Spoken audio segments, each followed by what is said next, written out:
Good day! I'm Demirish M. Dimaano from Olfu Bachelor of Science in Nursing -1. So for today, I'm going to perform a Leopold's maneuver on an improvised dummy. So keep on watching. To perform the Leopold's maneuver, gather all the materials needed and then do hand washing or perform hand washing, and then identify the client, explain the procedure to them, and also don't forget to provide them the privacy that they need. And don't forget as well to make the client void first before starting the procedure, and then place them in supine or dorsal recumbent position. So right now, I'm going to place the patient in a supine or dorsal recumbent position. So just like that. And then we are going to rub our hands together to make it warm, and we will use our palms instead of the fingers to warm the uterine fundus of the client or the pregnant woman. So just rub it, and then you're going to palpate it for legs. So now I'm going to perform the first maneuver, which is the fundal grip. So in here, I'm going to face the client's head, and then I'm going to palpate her uterine fundus, and also I'll make sure to identify what part am I palpating in the uterine fundus. So it is performed like this. So in this case, I have a dummy here, and this is her head, and then this is her body, and then this is the uterine fundus. So first thing we need to do is we will going to rub our palms together. And then do not use your fingers but your palms when palpating. So this is the uterine fundus, and now I'm going to palpate. So my observation is that the head is firm, round, and hard. Meanwhile, the buttocks is soft and globular. So right now, I'm going to perform the second maneuver, which is the umbilical grip. So in here, we're going to face the client's head and palpate on one hand on each side of the abdomen. And then we're going to palpate the fetus in between of our hands. And we're gonna make sure to assess and identify which side is the fetus spine and which side is the extremities. So now I'm going to perform it. So again, this is the client's head and this is her body.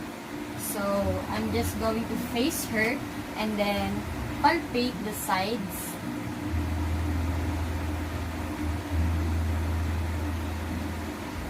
So the fetal back is hard resistant and convex in structure, while the fetal extremities are nodular and irregular. So that's my assessment for the umbilical grip. So for the third maneuver, which is the Pollex grip, we're also going to face the client's head, and then we're gonna apply downward pressure on the uterine fundus. And then while doing that, we were going to palpate the fetal presenting part with our thumb finger and index finger. This is to assess for the degree of the ballotment. So it is performed like this. So again, this will be our client's head and this is her body. So to perform this, we're gonna put our hands in this position, and then right here, we're going to palpate it and then apply the downward pressure. So just do this.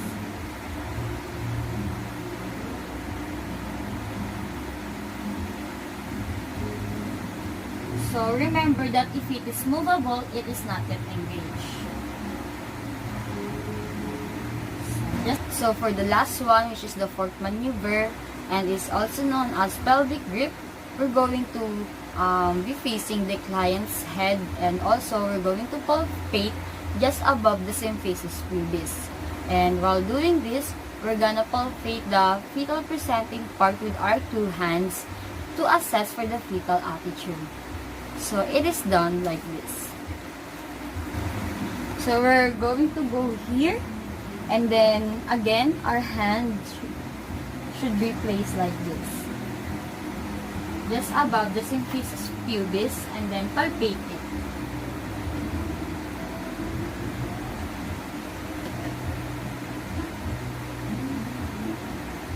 So, remember that in palpating this, the fetal brow should correspond to the position containing the fetal extremities. So, that's that for the fourth maneuver.